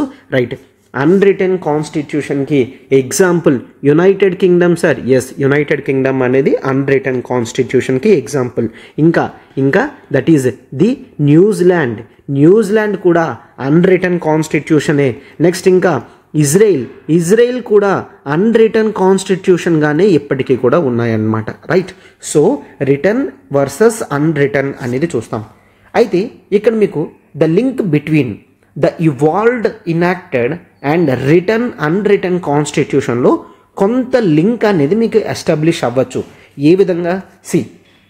ఇవాల్వ్డ్ కాన్స్టిట్యూషన్స్ అనేవి జనరల్గా అన్రిటన్ కాన్స్టిట్యూషన్స్లా ఉండిపోతాయి. ఇనాక్టెడ్ కాన్స్టిట్యూషన్స్ అనేవి రిటన్ కాన్స్టిట్యూషన్స్లా ఉంటాయి. లింక్ అర్థమవుతుంది కదమ్మా? ఎందుకంటే for example if you take Britain తీసుకున్నట్లయితే హిస్టారికల్గా డెమోక్రసీ అనేది స్టార్ట్ అయింది. తర్వాత కంటిన్యూస్గా డెమోక్రటిక్ ప్రిన్సిపల్స్ అనేవి అందులో ఫార్మ్ అవుతున్నాయి. కింగ్స్ ఆర్డర్స్ కానీ జ్యుడిషియల్ ప్రొనౌన్స్మెంట్స్ కానీ వెర్డిక్ట్స్ కానీ ప్రతీదీ కూడా కంటిన్యూస్గా ఫాలో అవుతూ మనం వస్తున్నాం. సో అందుకనే ప్రత్యేకంగా కూర్చొని రాయాల్సినంత అవసరం అనేది బ్రిటన్లో రాలేదు. సో అన్రిటన్ కాన్స్టిట్యూషన్ అనేది చూస్తాం. But when it comes to the part of India, British వాళ్ళు ఉన్నారు. బ్రిటిష్ వాళ్ళు వెళ్ళిపోయిన తర్వాత ఇండియా మొత్తం రూలింగ్ ఏ విధంగా జరగాలి అనే దాని మీద డిస్కషన్తో కాన్స్టిట్యూయెంట్ అసెంబ్లీ అనేది క్రియేట్ చేసుకొని విభిన్న వర్గాల యొక్క ఆశయాలను ఫుల్ఫిల్ చేయడానికి ఒక రిటర్న్ కాన్స్టిట్యూషన్ అనేది తీసుకొచ్చాం. అర్థమైందా? సో జనరల్గా ఇవాల్వ్డ్ కాన్స్టిట్యూషన్స్ అనేవి అన్రిటర్న్ కాన్స్టిట్యూషన్స్ కింద అయ్యే ఛాన్సెస్ అనేవి ఉన్నాయి. It is not 100%, but link అనేది మనం ఆ విధంగా ఎస్టాబ్లిష్ చేయొచ్చు. అండ్ ఇన్యాక్టెడ్ కాన్స్టిట్యూషన్స్ అనేవి జనరల్గా రిటర్న్ కాన్స్టిట్యూషన్స్ కింద అవుతాయన్నమాట. రైట్? ఎస్. అండ్ ఇంకా క్లాసిఫికేషన్ అనేది చూడండి. Next rigid versus flexible constitution చూడమ్మా. రిజిడ్ కాన్స్టిట్యూషన్ అంటే ఏంటి? చేంజ్ అవ్వదన్నమాట. ఫ్లెక్సిబుల్ అంటే ఏంటి? చేంజ్ అవుతుంది. ఫర్ ఎగ్జాంపుల్స్, ఒక ఐరన్ రాడ్ తీసుకున్నాం అనుకోండి, రిజిడ్ అంటే మనకు నచ్చిన షేప్లో అంత ఈజీగా అది టర్న్ అవ్వదు. అదే ఒకవేళ ఒక థ్రెడ్ తీసుకున్నాం అనుకోండి, ఫ్లెక్సిబుల్గా ఉంటుంది. మనకి ఎప్పుడు ఏ విధంగా కావాలి అనుకుంటే థ్రెడ్ ఆ విధమైన షేప్స్లో అది కన్వర్ట్ అవుతుంది. అవునా? So basic rigid and flexible meaning అనేది అర్థమైంది కదా? రైట్. మరి కాన్స్టిట్యూషన్స్లో ఏ విధంగా ఒక కాన్స్టిట్యూషన్ రిజిడ్ అండ్ ఫ్లెక్సిబుల్ అని అంటామంటే based on the method of amendment. Criteria ఏంటి అమ్మా? మెథడ్ ఆఫ్ అమెండ్మెంట్తో మనం ఒక కాన్స్టిట్యూషన్ని రిజిడ్ కాన్స్టిట్యూషనా ఫ్లెక్సిబుల్ కాన్స్టిట్యూషనా అని పిలుస్తాం. మెథడ్ ఆఫ్ అమెండ్మెంట్ ఏంటి అంటే సవరణలు మనం ఏ విధంగా చేయగలం, ఈజీగా చేయగలమా, కష్టంగా చేయగలమా, ప్రొసీజర్స్ ఏ విధంగా ఉంటాయి అనే క్రైటీరియాతో క్లాసిఫై చేస్తే అప్పుడు మనం రిజిడ్ వర్సెస్ ఫ్లెక్సిబుల్ అని అంటాము. ఈ విధమైన క్లాసిఫికేషన్ని మనకి లార్డ్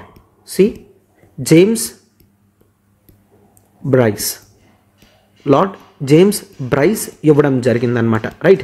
సో రిజిడ్ కాన్స్టిట్యూషనా ఫ్లెక్సిబుల్ కాన్స్టిట్యూషనా అనే ప్రొసీజర్ అనేది ఏంటి? మెథడ్ ఆఫ్ అమెండ్మెంట్తో చూస్తాం. ఈ క్లాసిఫికేషన్ ఇచ్చింది ఎవరు? Lord James Bryce. నేమ్స్ అనేవి నేను ఏదైతే చెప్తున్నానో గుర్తుంచుకోండి, వేరియస్ కాంపిటేటివ్ ఎగ్జామ్స్కి మీకు హెల్ప్ అవుతుందన్నమాట. క్లియర్? సో అయితే ఇప్పుడు రిజిడ్ కాన్స్టిట్యూషన్లో ఏం చూస్తాము? రిజిడ్ కాన్స్టిట్యూషన్లో అమెండ్మెంట్ అనేది ఆర్డినరీగా ఉండదు. ఫర్ ఎగ్జాంపుల్స్, ఏ కంట్రీలో అయినా ఆర్డినరీ లాస్ అనేవి ఉంటాయి. ఆర్డినరీ లాస్ అంటే ఏంటి? జనరల్గా పార్లమెంట్ పాస్ చేసే లాస్ని ఆర్డినరీ లాస్ అని అంటాం. ఫర్ ఎగ్జాంపుల్ ఇప్పుడు చూడండి, పొల్యూషన్ కంట్రోల్ చేయడానికి ఒక యాక్ట్ తీసుకొచ్చారనుకోండి, దాన్ని ఒక ఆర్డినరీ లా అని అంటాం. అవునా? అదే కాన్స్టిట్యూషన్ అమెండ్మెంట్ చేయడానికి తీసుకొచ్చిన లాస్ని constitutional amendment bills or acts or laws అని అంటాం. అవునా? సో ఇక్కడ ఆర్డినరీ లాస్ ఏవైతే ఉన్నాయో వీటికి ఈజీ ప్రాసెస్ అనేది ఉంటుంది. క్లియర్? రైట్. అయితే కాన్స్టిట్యూషనల్ అమెండ్మెంట్ వీటికి అంటే స్పెషల్ ప్రొసీజర్ అనేది పెడతారనమాట. Special procedure which is much difficult to attain. అంటే ఈ స్పెషల్ ప్రొసీజర్ని చేరుకోవడం కాస్త కష్టంగా ఉంటుంది. ఫర్ ఎగ్జాంపుల్ ఎట్లా పెడతారు? ఒకవేళ పార్లమెంట్లో 500 మెంబర్స్ ఉన్నారనుకోండి, ఆర్డినరీ లా పాస్ చేయడానికి they ask for the present and voting 50% present అయ్యి ఓటింగ్ ఉంటే చాలు అని చెప్పారనుకోండి, that is ordinary law which is very easy. అదే స్పెషల్ ప్రొసీజర్లో చెప్పారనుకోండి, ఖచ్చితంగా 400 మెంబర్స్ అటెండ్ అవ్వాలి అండ్ ఈ 400 మెంబర్స్ కూడా ఫస్ట్ రిటర్న్ సిగ్నేచర్స్ పెట్టాలి, తర్వాత 3/4 ఆఫ్ ది మెంబర్స్ అందరూ కూడా యాక్సెప్ట్ చేయాలి. ఇట్లా డిఫికల్టీ ఆఫ్ ప్రొసీజర్ అనేది పెంచారనుకోండి, అప్పుడు వాటిని స్పెషల్ ప్రొసీజర్స్ అంటాం, విచ్ ఈజ్ వెరీ రిజిడ్. ఇట్లాంటి ప్రిన్సిపల్స్ని అచీవ్ చేయడానికి కూడా కాస్త కష్టంగా ఉంటుందన్నమాట. క్లియర్? అటువంటి కాన్స్టిట్యూషన్స్ని రిజిడ్ కాన్స్టిట్యూషన్ అని అంటాం. అర్థమైందమ్మా? ఆర్డినరీ లాస్కి వేరే ప్రొసీజర్ ఉంటుంది, కాన్స్టిట్యూషన్ అమెండ్మెంట్ చేయడానికి వేరే ప్రొసీజర్ ఉంటుంది.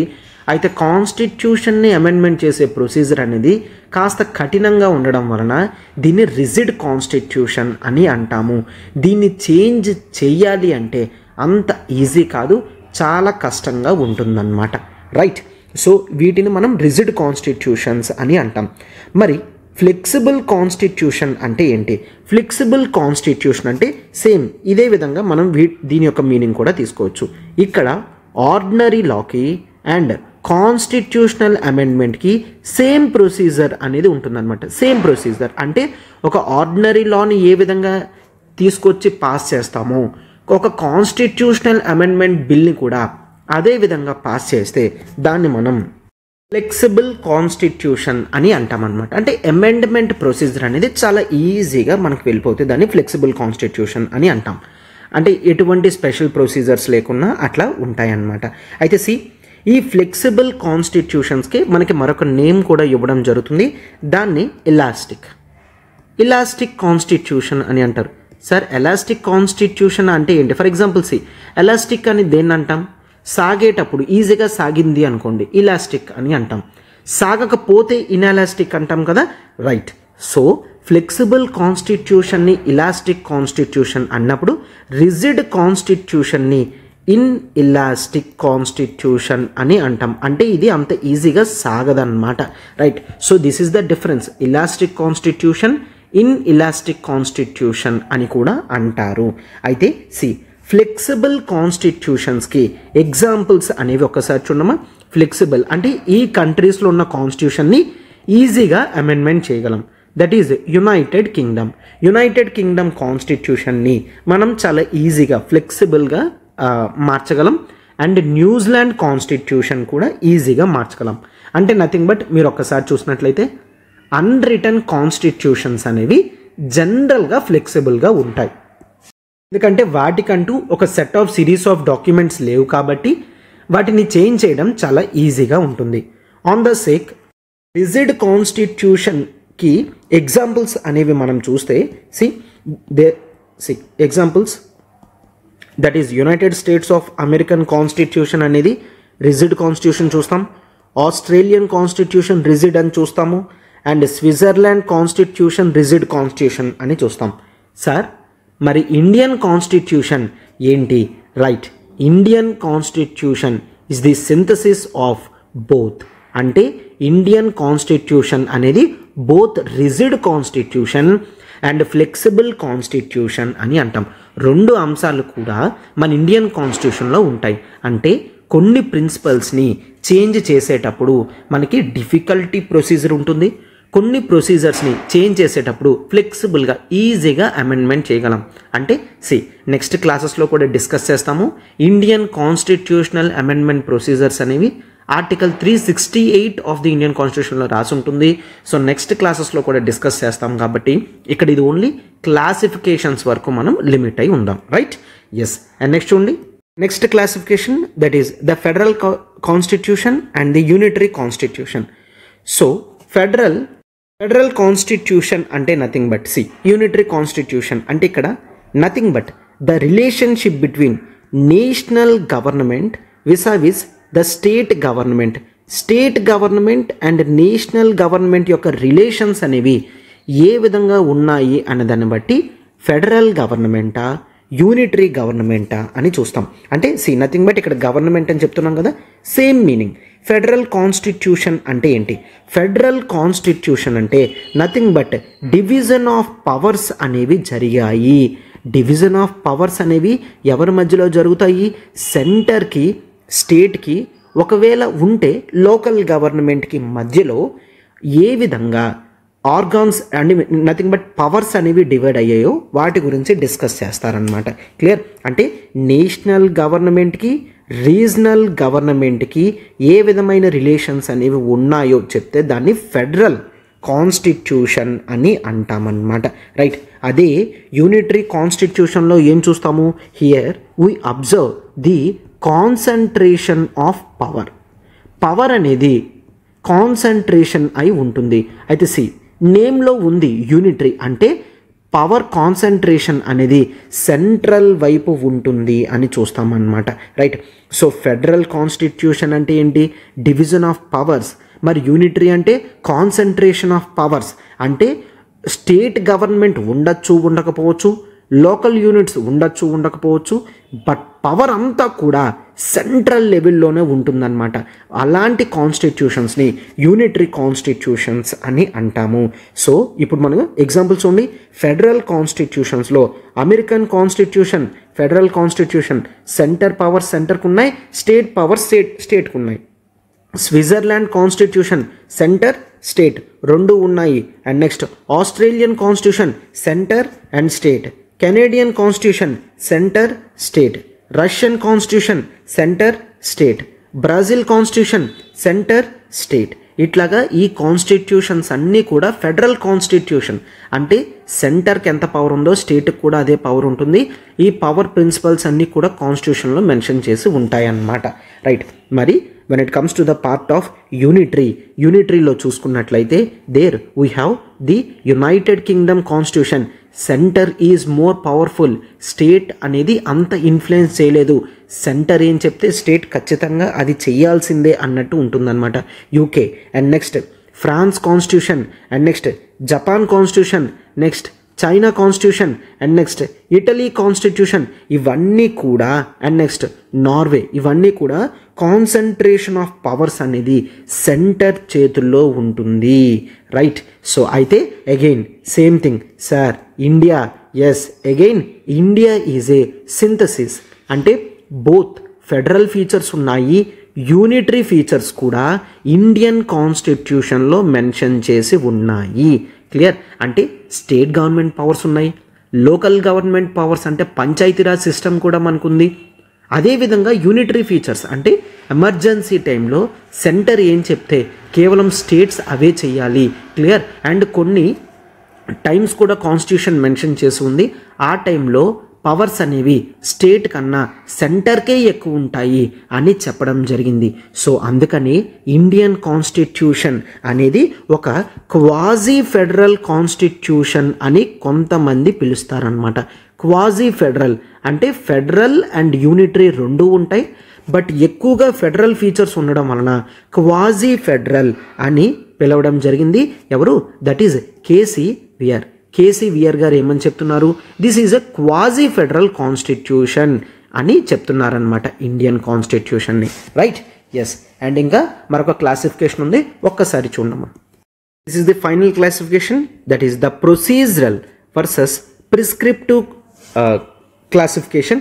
సో ప్రొసీజరల్ కాన్స్టిట్యూషన్ అంటే ఏంటి? ప్రొసీజరల్ కాన్స్టిట్యూషన్ అంటే generally there is one constitutional expert and his name is Elliot Bulmer. ఇతను ఈ విధమైన క్లాసిఫికేషన్ని పెట్టడం జరిగిందనమాట. Based on the archetype of the constitution. అంటే నథింగ్ బట్ ఒక కాన్స్టిట్యూషన్ చూసిన వెంటనే అర్థమవుతుంది ఇది ప్రొసీజరలా ప్రిస్క్రిప్టివా అని. సార్ ప్రొసీజరల్ అంటే ఏంటి?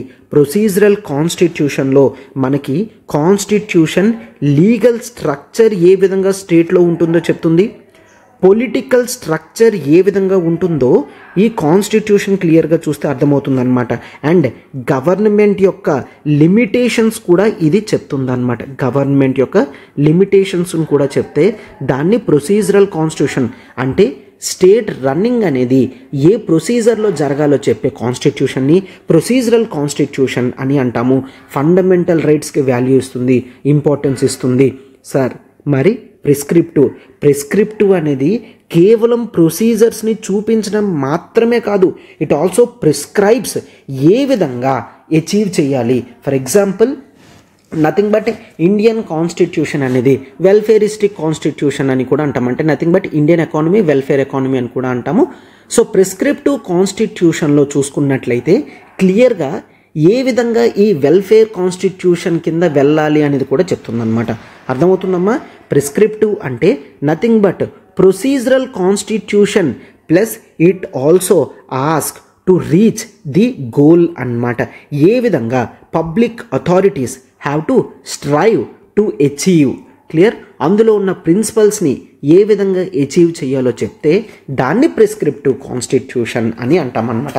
ఈ విధమైన డిఫరెన్స్ని ఎలియట్ బల్మర్ గారు చెప్తున్నారు. సో కాన్స్టిట్యూషన్స్ కొన్ని కేవలం ప్రొసీజర్స్ని చెప్పి ఆగిపోతే ప్రొసీజరల్ కాన్స్టిట్యూషన్ అట్లా కాదు, వాటిని ఏ విధంగా అచీవ్ చేయాలో కూడా చెప్తే వాటిని ప్రిస్క్రిప్టివ్ కాన్స్టిట్యూషన్ అని అంటాం. సో ఈ విధంగా టైప్స్ అనేవి చూస్తామమ్మా. ఏ విధంగా క్లాసిఫికేషన్ చూసాం? Evolved enacted constitution, return unwritten constitution, rigid flexible constitution, federal unitary constitution, procedural and prescriptive constitutions అని మనం చూస్తాం. రైట్. ఎస్. నెక్స్ట్ చూడమ్మా, the important concept from this chapter that is the constitutionalism అని అంటామన్నమాట. ఏమంటాము? Constitutionalism అని అంటాం. Right. అయితే ఇంతవరకు కాన్స్టిట్యూషన్ అంటే మీరేంటో చదివారు, టైప్స్ ఆఫ్ కాన్స్టిట్యూషన్స్ ఇట్లా అంతా కూడా చదివారు. సింప్లీ కాన్స్టిట్యూషన్ అంటే ఏమని చూస్తాము, ఒక స్టేట్ యొక్క ది లా బుక్గా చూస్తాం. అవునా, ఒక స్టేట్లో ఎటువంటి లాస్ ఉండాలి అన్నీ కూడా కోడిఫై చేసి the basic law for the కంట్రీని కాన్స్టిట్యూషన్ అని అంటాం. రైట్, మరి కాన్స్టిట్యూషనలిజం అంటే ఏంటి? రైట్, కాన్స్టిట్యూషన్ వేరు, కాన్స్టిట్యూషనలిజం అనేది వేరు. వెన్ ఇట్ కమ్స్ ఎప్పుడైనా సరే గుర్తుంచుకోండమ్మా, ఐఎస్ఎం ఇజం అనేది వచ్చింది అంటే ఐడియాలజీ అని అంటాం. ఇజం అని వచ్చింది అంటే ఐడియాలజీ అని అంటాం. మరి ఇక్కడ ఐడియాలజీ ఏంటి, కాన్స్టిట్యూషన్ గురించా? రైట్, అయితే ఒక్కసారి క్లియర్గా చూడండి. కాన్స్టిట్యూషన్ అంటే ఏమని చూస్తున్నాము, ఒక law book, basic fundamental book to govern the nation అని చూస్తాం. అవునా, అయితే ఈ లాస్ అనేవి దేనికి అంటే స్టేట్ని రెగ్యులేట్ చేయడానికి. అవునా, కాన్స్టిట్యూషన్ ఎందుకు? ప్రజలకు ఎప్పుడైనా సరే స్టేట్ తన పవర్స్ని దాటి వెళ్ళినట్లయితే అప్పుడు మనం సుప్రీంకోర్టుకి, హైకోర్టుకి రీచ్ అవుతాం. సో ఇక్కడ హియర్ కాన్స్టిట్యూషన్ అనేది స్టేట్ని రెగ్యులేట్ చేస్తుంది, స్టేట్ని రెగ్యులేట్ చేస్తుంది. అయితే see the ideology that is related with the regulation of స్టేట్ని కాన్స్టిట్యూషనలిజం అని అంటాము. అర్థమైందా? రైట్, అయితే సార్ స్టేట్ని ఎందుకు రెగ్యులేట్ చేయాలి అంటే సి స్టేట్కి వైడ్ పవర్స్ అనేవి ఉంటాయమ్మా. స్టేట్ ఏదైనా చేయగలది, అయితే ఏదైనా చేసే క్రమంలో దీనికి ఆర్బిట్రరీ యాక్షన్స్ కూడా తీసుకునే ఛాన్సెస్ ఉంటాయి. ఏమంటాము, ఈ టెర్మినాలజీతో సహా ఇంపార్టెంట్, జాగ్రత్తగా చూడమ్మా. ఆర్బిట్రరీ యాక్షన్స్ అని అంటాం. ఆర్బిట్రరీ యాక్షన్స్ అంటే ఏంటి? నచ్చింది నచ్చినట్టు చేస్తే ఆర్బిట్రరీ యాక్షన్స్. స్టేట్కి ఆల్రెడీ పవర్స్ అనేవి వచ్చాయి. సో ఈ పవర్స్ని ఇష్టం వచ్చినట్లుగా యూజ్ చేసుకుంటే అప్పుడు కొంతమందికి నష్టం అనేది జరిగే ఛాన్సెస్ అనేది ఉంటుంది. అవునా, ఇటువంటివి జరగకుండా స్టేట్ని కంట్రోల్ చేసే ఈ ఐడియాలజీని కాన్స్టిట్యూషనలిజం అని అంటాం. రైట్, సో మీకు ఇప్పుడు పూర్తిగా క్లియర్గా అర్థమైంది కదమ్మా. సో దీన్ని ఇంకా ఫర్దర్గా ఎలాబరేట్ చేసి నీట్గా డీటెయిల్డ్గా చూద్దాం. చూడండి. అయితే రైట్, సి ఒక కంట్రీలో కాన్స్టిట్యూషన్ అనేది ఉంటుంది. క్లియర్, ఒక కంట్రీలో కాన్స్టిట్యూషన్ అనేది ఉంటుంది. అయితే కాన్స్టిట్యూషన్ ఉన్నంత మాత్రాన కాన్స్టిట్యూషనలిజం అనేది ఉండాలి అన్న రూల్ లేదు. క్లియర్, అంటే కాన్స్టిట్యూషన్ ఉన్నంత మాత్రాన కాన్స్టిట్యూషనలిజం ఉండాల్సిన రూల్ ఏమీ లేదు. సార్ ఎట్లా చెప్తున్నారు? ఎలా అంటే ఫర్ ఎగ్జాంపుల్ లెట్స్ టేక్ ఒక కంట్రీ ఉంది అనుకోండి, ఆ కంట్రీలో డిక్టేటర్షిప్ అనేది ఉంది అనుకోండి. క్లియర్, డిక్టేటర్షిప్ అంటే కింగ్ అనేవాడు ఉంటాడు, తను ఏం చెప్తే అదే ఆ స్టేట్లో జరుగుతుందన్నమాట. దాన్ని డిక్టేటర్షిప్ అని అంటాం. అయితే ఈ డిక్టేటర్షిప్లో ఏమవుతుంది, కింగ్ తన రూల్స్ని ఫాలో అవ్వమని ప్రజలందరికీ చెప్తాడు. అయితే తినిచ్చిన రూల్స్ని కోడిఫై చేస్తే, అంటే ఒక బుక్లో రాసి ఉంచితే దాన్ని కోడిఫైయింగ్ అంటాం కదా. అప్పుడు ఈ కోడిఫైడ్ బుక్ అనేది కాన్స్టిట్యూషన్ అవుతుంది.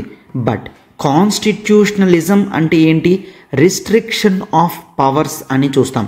బట్ ఇతను డిక్టేటర్ కదా, డిక్టేటర్ని కంట్రోల్ చేసే పవర్ అనేది ఎవరికి ఉండదు కదా.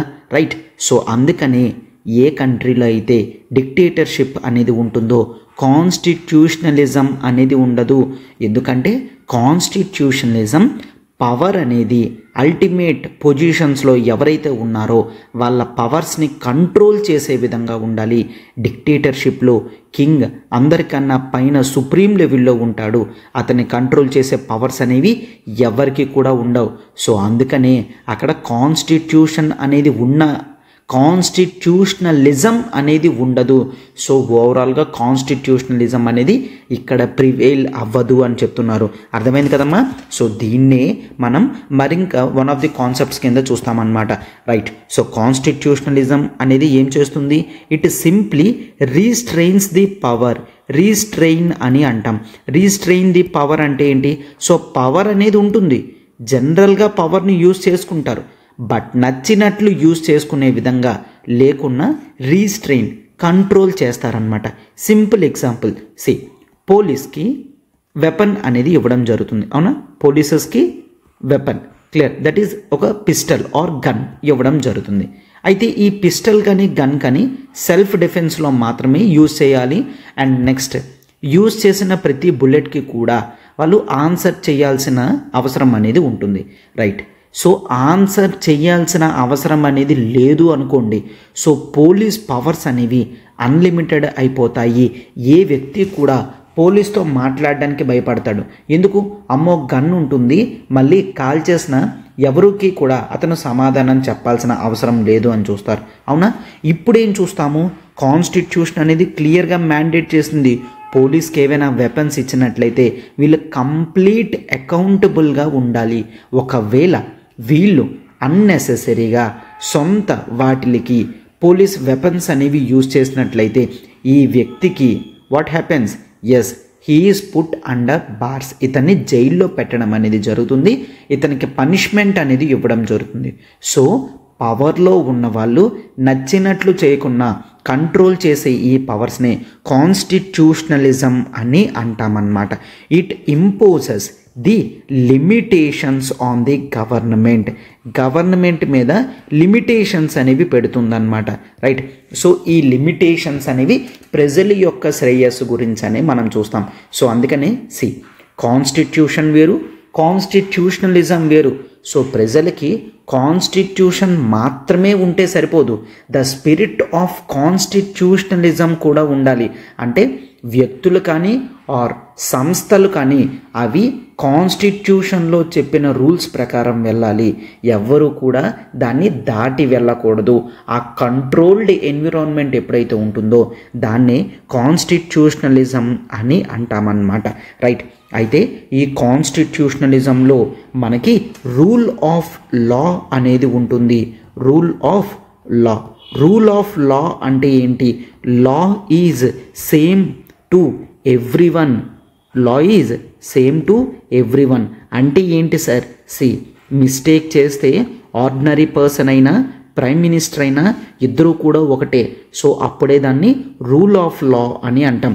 This is very fundamental principle in the democracy. Clear. డెమోక్రసీలో రూల్ ఆఫ్ లా అనేది చాలా ఇంపార్టెంట్ అన్నమాట. రైట్. ఎస్, ఈ కాన్స్టిట్యూషనలిజం ఏదైతే ఉందో it desires for the political order. ఒక పొలిటికల్ ఆర్డర్ని కోరుకుంటుందన్నమాట. ఎప్పుడైతే ఆర్డర్ అనేది ఉంటుందో స్టెబిలిటీ, పొలిటికల్ స్టెబిలిటీ అనేది ఉంటుంది. పొలిటికల్ స్టెబిలిటీ ఎప్పుడైతే ఉంటుందో అప్పుడు పవర్స్ అనేవి రెగ్యులేటెడ్గా యూజ్ చేస్తారు. ఎప్పుడైతే స్టెబిలిటీ లేదో, ఎవరైతే మైటీ పీపుల్గా ఉంటారో అంటే ఎవరైతే తిరుగు లేకుండా ఉంటారో వాళ్ళకి నచ్చినట్లుగా జరిగే ఛాన్సెస్ ఉంటాయి. అందుకనే కాన్స్టిట్యూషనలిజంలో పొలిటికల్ ఆర్డర్ అనేది రిక్వైర్డ్ థింగ్ కింద మనం చూస్తామన్నమాట. రైట్. ఎస్. అయితే ఈరోజు ప్రజెంట్ గవర్నమెంట్ అనేది సివిలైజ్డ్ గవర్నమెంట్ అని అంటాం. రైట్. సివిలైజ్డ్ గవర్నమెంట్ అంటే అర్థం ఏంటి? సివిలైజ్డ్ గవర్నమెంట్ అంటే నథింగ్ బట్ గవర్నమెంట్ అనేది ప్రజలతో సివిలైజ్డ్గా చాలా కోఆపరేటివ్గా ఉండాలి. అటువంటి గవర్నమెంట్ని సివిలైజ్డ్ గవర్నమెంట్ అని అంటాం. అంటే నథింగ్ బట్ రూల్స్ అండ్ రెగ్యులేషన్స్ని ప్రాపర్గా ఫాలో అయ్యి వెళ్తే సివిలైజ్డ్ గవర్నమెంట్ అని అంటామన్నమాట. రైట్. సో ఓవరాల్గా ఈ ప్రిన్సిపల్స్ అన్నీ కూడా కాన్స్టిట్యూషనలిజంకి సంబంధించిందే. సో కాన్స్టిట్యూషనలిజం అన్నదాన్ని మనం లిమిటెడ్ గవర్నమెంట్ అని కూడా అంటాం. అంటే ఏ కంట్రీలో కాన్స్టిట్యూషనలిజం అనేది ఉంటుందో ఆ గవర్నమెంట్స్ని లిమిటెడ్ గవర్నమెంట్ అని కూడా అంటామన్నమాట. అండ్ కాన్స్టిట్యూషనలిజం అనేది ఉండాలి అంటే ఆ కంట్రీ అనేది కన్ఫామ్గా డెమోక్రటిక్ కంట్రీ అయి ఉండాలి. ఎక్కడైతే ప్రజాస్వామ్యం అనేది ఉంటుందో అక్కడే కాన్స్టిట్యూషనలిజం అనేది ఉంటుంది. ఖచ్చితంగా డిక్టేటర్షిప్, కింగ్స్ ఉన్న ప్లేస్లో ఉండదు అని చూస్తాం. అవునా? ఇవన్నీ కూడా అర్థమయ్యాయి కదమ్మా. అయితే కొంతమంది పొలిటికల్ అనలిస్టులు కానీ పొలిటికల్ సైంటిస్ట్ డిఫరెంట్ డెఫినేషన్స్ అనేవి ఇవ్వడం జరిగింది. సో బుక్లో మనకి ఏవైతే ఉన్నాయో వాటి యొక్క స్పిరిట్, మీనింగ్ అనేది మారకుండా నేను మీకు ఎక్స్ప్లెయిన్ చేస్తాను. జాగ్రత్తగా డెఫినేషన్స్ అనేవి చూస్తూ మీరు వీడియో అనేది చూడండి అమ్మా. Right. Different definitions provided by this is the Friedrich ఏమని చెప్తున్నారు అంటే కాన్స్టిట్యూషనలిజం అనేది it provides the effective restraints. అంటే రీస్ట్రెయింట్స్ అంటే ఆల్రెడీ చూసాం, లైక్ ఏ విధంగా గుర్రానికి మనము కళ్ళెం అనేది వేస్తాము, స్టేట్కి కూడా రీస్ట్రెయింట్ మెషర్స్ అనేవి తీసుకోవాలి, అవి చాలా ఎఫెక్టివ్గా ఉండాలి అని చెప్తున్నారనమాట. అప్పుడే గవర్నమెంట్ యాక్షన్స్ అనేవి కంట్రోల్ అవుతాయి. సో కాన్స్టిట్యూషనలిజం అనేది it is the body of rules అని చెప్తున్నారనమాట. ఈ బాడీ ఆఫ్ రూల్స్ అనేది ఉండడం వలన ఫెయిర్ ప్లే అనేది జరుగుతుంది, లేదంటే ఫెయిర్ ప్లే అనేది జరగదు. For example let's take prime minister ఉన్నారు, prime minister son let's take UPSC exam రాశాడు, అండ్ అలానే ఒక వర్కర్, ఒక రెగ్యులర్ వేజ్ లేబరర్ కూడా యూపీఎస్సీ ఎగ్జామ్ అనేది రాయడం జరిగింది. ఒకవేళ UPSC as prime minister son కదా అని ఫేవరెటిజం అనేది చూపిస్తే అది ఫెయిర్ ప్లే కానివ్వదు, అవునా. ఈ వర్కర్ డైలీ 8 hours 10 hours చదువుకున్నప్పటికీ కూడా తనకి ఫెయిర్ ప్లే అనేది లేకపోతే టోటల్గా ద కాన్సెప్ట్ ఆఫ్ కాన్స్టిట్యూషన్ అనేది ఫ్యూటైల్, వేస్ట్ అవుతుంది, అవునా. అందుకనే ఫ్రెడరిచ్ గారు చెప్తున్నారనమాట, ఒక ఫెయిర్ ప్లే అనేది ఉండడానికి ఎఫెక్టివ్ రీస్ట్రెయింట్స్ అనేవి గవర్నమెంట్ మీద ఉంచాలి, అప్పుడే గవర్నమెంట్ ప్రాపర్గా వర్క్ చేస్తుంది. ఇట్లా ఎప్పుడైనా జరిగింది అంటే ఖచ్చితంగా ప్రజలకు తెలుస్తుంది, అప్పుడు యూపీఎస్సీ మీద యాక్షన్స్ అనేవి తీసుకుంటారు, ఈ హోల్ యాక్షన్ని క్యాన్సిల్ చేస్తుంది సుప్రీంకోర్టు, అవునా. సో అందుకని ఈ ఫెయిర్ ప్లేకి ఎఫెక్టివ్ రీస్ట్రెయింట్ అనేది ఉండాలి అని చూస్తాం.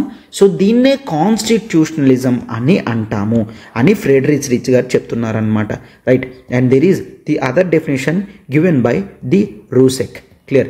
రూసెక్ ఇతను ఏమని చెప్తున్నారంటే కాన్స్టిట్యూషనలిజం అంటే నథింగ్ బట్ లిమిటెడ్ గవర్నమెంట్, అవునా.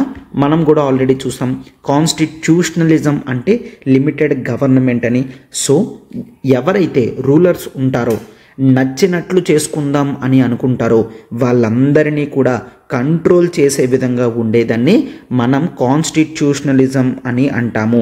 ఆర్బిట్రరీ గవర్నమెంట్కి ఎగెయిన్స్ట్గా, ఆపోజిట్గా వెళ్ళేదాన్ని కాన్స్టిట్యూషనలిజం అని అంటాము అని డెఫినేషన్ ఇవ్వడం జరిగిందనమాట, right. And see there is other political scientist, he is Wheare, KC Wheare గారు ఏమని చెప్తున్నారంటే కాన్స్టిట్యూషనల్ గవర్నమెంట్ అంటే nothing but it is according to the terms of constitution, according to terms of కాన్స్టిట్యూషన్లో ఏవైతే చెప్పడం జరిగిందో ఆ విధంగా వెళ్ళే గవర్నమెంట్స్ని మనం కాన్స్టిట్యూషనల్ గవర్నమెంట్స్ అంటాము అని చెప్తున్నారనమాట, రైట్.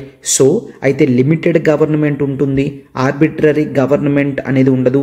అయితే ఇక్కడ గవర్నమెంట్ యొక్క కెపాసిటీస్ని ఇది లిమిట్ చేయడం మాత్రమే కాదు, ప్రాపర్గా ఎక్సర్సైజ్ చేసే విధంగా. డోంట్ థింక్ కాన్స్టిట్యూషనలిజం అనేది కంప్లీట్ గవర్నమెంట్ పవర్ అంతటిని కూడా తొక్కేస్తుంది అని కాదు. ఇట్ ఆల్సో ఎన్రిచెస్, అంటే ఎంతవరకు చెయ్యాలో అంతవరకు సపోర్ట్ అనేది చేస్తుందన్నమాట, క్లియర్. సో ఈ విధంగా కేసీ వియర్ గారు డెఫినేషన్ అనేది ఇవ్వడం జరిగింది. And next there is the other person, is the Wybema, clear.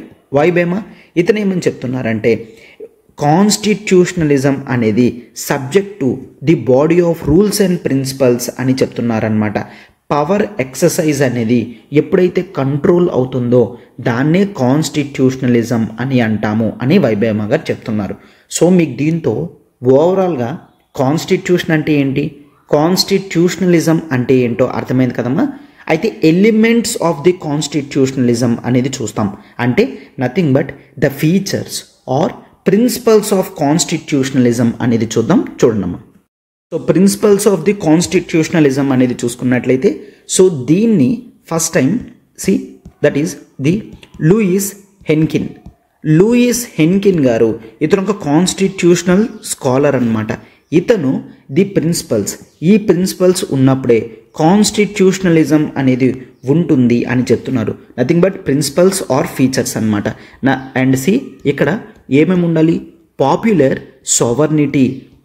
Sovereignty అంటే ఏంటి, సోవర్నిటీ అంటే నథింగ్ బట్ మనం రాజ్యభౌమాధికారం అని అంటాం, అవునా. సో అయితే పాపులర్ సోవర్నిటీ అంటే ఏంటి, ఆ సోవర్నిటీ అనేది పాపులర్ అంటే పీపుల్, ప్రజల చేతుల్లో ఉండాలి, పవర్ అనేది రియల్ పవర్ అనేది ప్రజల చేతుల్లో ఉండాలి అని చెప్తున్నారు. And there should be rule of law, అంటే లా అనేది చట్టం అనేది ప్రతి ఒక్కరికి కూడా సమానంగా ఉండాలి అని చూస్తాం. ఇదొక ప్రిన్సిపల్గా చూస్తాం. అండ్ నెక్స్ట్ డెమోక్రటిక్ గవర్నమెంట్ అని చూస్తాం. ఏంటిదమ్మా, this is the democratic government. Elections ద్వారా డెమోక్రటిక్గా, రెస్పాన్సిబుల్గా, అకౌంటబుల్గా ఉండే గవర్నమెంట్ అనేది చూస్తాం. This is also the principles. అంటే ఈ డెమోక్రటిక్ గవర్నమెంట్ ఉన్నప్పుడే కాన్స్టిట్యూషనలిజం అని అంటామన్నమాట. And we also see the separation of powers. Separation of powers అనేది చాలా ఇంపార్టెంట్ అనమాట. ఎందుకు? సెపరేషన్ ఆఫ్ పవర్స్లో మనం లెజిస్లేచర్, ఎగ్జిక్యూటివ్, జ్యుడిషియరీ అని చూస్తాం. సో ఈ పవర్స్ అన్నిటినీ సెపరేట్ చేయడం వలన ఏ ఇన్స్టిట్యూషన్ కూడా సుప్రీం కాకుండా చేస్తుంది. So this provides the proper checks and balances అన్నమాట. క్లియర్? సో ఎవరి పవర్ని కూడా ఎక్కువ కాకుండా చెక్ చేస్తుంది, అందరి పవర్స్ని కూడా బ్యాలెన్స్ చేస్తుంది. So separation of powers gives rise to the checks and balances ecosystem అన్నమాట. రైట్? లెజిస్లేచర్, ఎగ్జిక్యూటివ్, జ్యుడిషియరీ వీళ్ళ పవర్స్ని సెపరేట్ చేయడం వలన ఏ ఒక్క ఇన్స్టిట్యూషన్ కూడా సుప్రీం కాకుండా జరుగుతుంది. రైట్? ఎస్. అండ్ నెక్స్ట్ చూడండి. సో దీంట్లో ఇండిపెండెంట్ జ్యుడిషియరీ కూడా చూస్తాం. రైట్? సో ఎప్పుడైనా గవర్నమెంట్ తన పవర్ని విచ్చలవిడిగా యూజ్ చేసుకుంటుంది అని తెలిసింది అంటే ఆబ్వియస్లీ మనం జ్యుడిషియరీ, కోర్టు దగ్గరికి వెళ్తాం కదమ్మా. సో అందుకని ఇండిపెండెంట్ జ్యుడిషియరీ అనేది మోస్ట్ ఇంపార్టెంట్గా ఉండాలి అని చూస్తారనమాట. Right? And next civilian control of military.